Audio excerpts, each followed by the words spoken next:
বাসাতে? এটা কে? সে একটা অসহায় মেয়ে। সেটা তো বুঝলাম, এর পরিচয় কি, নাম কি, কোত্থেকে আসছে, আর আমাদের বাসায় আনছো কেন? তার নাম হচ্ছে মিতু।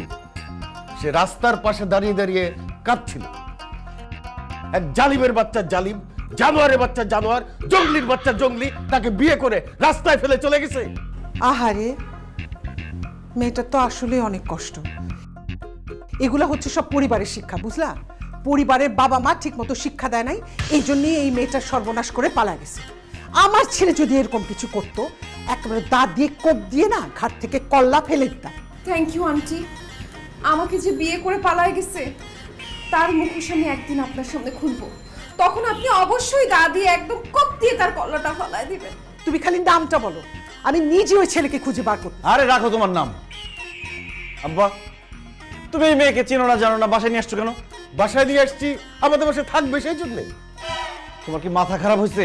চেনা নাই জানা নাই, হুট করে একটা মেয়েকে নিয়ে আসছো বাসায়, বলো যে বাসায় থাকবে। বের করো এটাকে। ভাই কি বলতেছিস তুই? আপুটাকে বের করে দিলে সে এখন কোথায় যাবে? সে কোথায় যাবে সেটা কি আমরা জানি? সেটা তার ব্যাপার।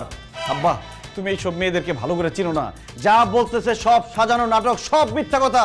এইসব মেয়েরা নাটক করে মানুষের ফ্যামিলিতে ঢুকে তারপরে একদম চুরি করে টাকা পয়সা সোনা দানা সব নিয়ে যায়। তেমনি আমাদের ফ্যামিলি থেকে টাকা পয়সা সোনা দানা সব চুরি করে নিয়ে যাবে এই মেয়ে। আমাদের বাসায় ক্যাশ টাকা নাই, গয়নাগাটি সব লকারে, আর যা আছে সেটা চুরি করলে কোনো সমস্যা নেই, আমরা আবার কিনে ফেলবো। আর এই মেয়েটাকে দেখে আমার একদমই চোর মনে হচ্ছে না, মনে হচ্ছে সে খুব অসহায়। আরে অসহায় তো মনে হবেই, অসহায় হওয়ার ট্রেনিং দিয়েই তারপরে এদেরকে মার্কেটে ছাড়া হয়। এরা অভিনয় করতেছে, তোমরা বুঝতেছো না? আব্বা, এখনো সময় আছে, আমি বলতেছি এই মেয়ে অ্যাক্টিং করতেছে, অনেক বড় বিপদে পড়বা কিন্তু। এর বের করো বাসা থেকে।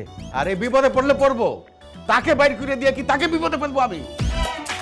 ভাই তুই যা তো, তোর ঘরে ওকে দিয়ে যা। তার স্বামীকে যতদিন পর্যন্ত সে খুঁজে না পায় ততদিন আমাদের বাড়িতে তোর রুমেই থাকবে। ঠিক আছে বাবা, চলো। তাই কিসে চলো আপনি? হ্যাঁ বাবা, এই মেয়েকে যদি বাসায় রাখো তাহলে কিন্তু আমার সমস্যা আছে। তোর কি সমস্যা হবে? আরে আমি একজন অবিবাহিত ছেলে, আর মেয়েটি একটি অবিবাহিত সুন্দরী মেয়ে, বুঝো না কি সমস্যা হতে পারে? পরে কিন্তু মান সম্মান কিচ্ছু থাকবে না।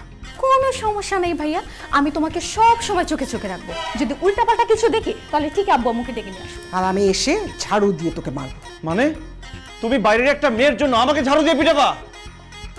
এই এই তো লজ্জা করে না? আরেকজন ওখানে থাক, যা যা, বেরো বেরো বেরো।